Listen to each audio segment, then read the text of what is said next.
E se o nosso cérebro tivesse um poder de computação que, olha, a gente acabou esquecendo? Hoje, a gente vai fazer uma verdadeira escavação arqueológica nessa força perdida. Mas não para ver ruínas, e sim para redescobrir do que as nossas mentes são de fato capazes. Há mais de 2000 anos, Sócrates já nos dava um aviso que soa, assim, assustadoramente atual. Ele tinha medo que a tecnologia da época dele, a escrita, nos deixasse mentalmente preguiçosos. Pensa só, é uma ideia que hoje, na nossa era digital, bate com uma força incrível. Agora para pensar numa coisa. O cérebro de um escriba lá da Babilônia, ou de quem estava construindo as pirâmides, era biologicamente idêntico ao nosso. O hardware, sabe, a parte neurológica, não mudou nada em milênios.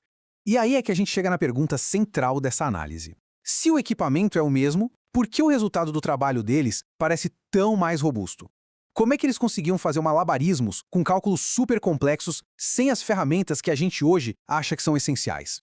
A resposta, no fundo, está no jeito como a gente usa, ou melhor, como a gente subutiliza o nosso cérebro. A verdade é que estamos enfrentando uma crise de dependência da tecnologia que está literalmente enfraquecendo as nossas mentes.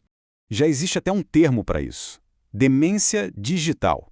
Calma, não é um diagnóstico médico, mas descreve um fenômeno muito real. Quando a gente terceiriza tarefas simples, como lembrar um número de telefone ou se guiar pela cidade, o nosso quadro negro mental, a nossa memória de trabalho, simplesmente vai atrofiando por falta de uso. E essa comparação aqui deixa o abismo bem claro. De um lado, você tem um escriba babilônico gerenciando um sistema de base 60, o que exigia uma carga cognitiva gigantesca. Do outro, o uso moderno, onde a tecnologia cria um atalho para quase todo o processo mental. A gente não está mais construindo os mapas mentais, a gente está só seguindo a seta azul do GPS. Então, como é que eles construíam esses mapas mentais tão complexos? Bom, vamos voltar no tempo para as antigas salas de aula. E esquece essa ideia de aprendizado passivo. Aquilo ali eram verdadeiros ginásios de elite para o cérebro. Dá uma olhada na intensidade do treinamento na Eduba, lá na Mesopotâmia. Imagina ter que memorizar não a tabuada de 10 por 10, mas uma de 60 por 60, e ainda ser testado em cálculos mentais com números quebrados. Era um treino brutal que forjava verdadeiras calculadoras humanas.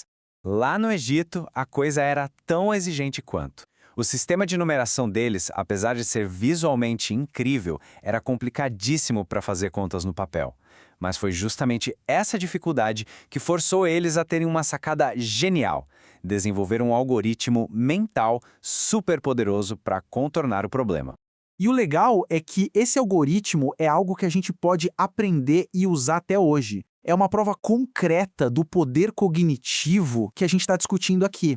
Então, como eles faziam isso? Como se multiplica dois números grandes sem nunca ter decorado uma tabuada? A solução deles era baseada numa lógica binária pura, muito antes de qualquer computador sequer ser imaginado.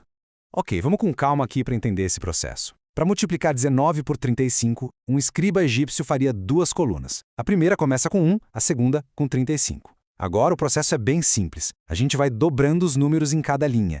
1 vira 2, 35 vira 70. Depois, 2 vira 4, 70 vira 140. E a gente continua fazendo isso até a primeira coluna chegar perto de 19. Agora vem a mágica. A gente procura os números na primeira coluna que somam 19. Nesse caso, são o 16, o 2 e o 1, certo? Agora é só somar os números correspondentes na segunda coluna. 560 mais 70 mais 35. O resultado, 665. É pura lógica, sem tabuada, só adição e duplicação. Que tal um pequeno desafio agora?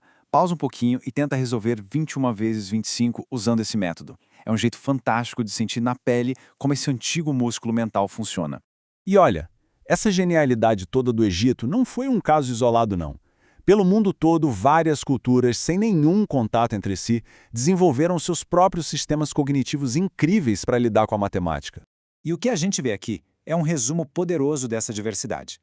Da Mesopotâmia à China, da Índia ao Egito, cada cultura criou uma interação fascinante entre algoritmos mentais e ferramentas físicas. Cada uma, do seu jeito, era uma solução genial para as mesmas questões universais de cálculo.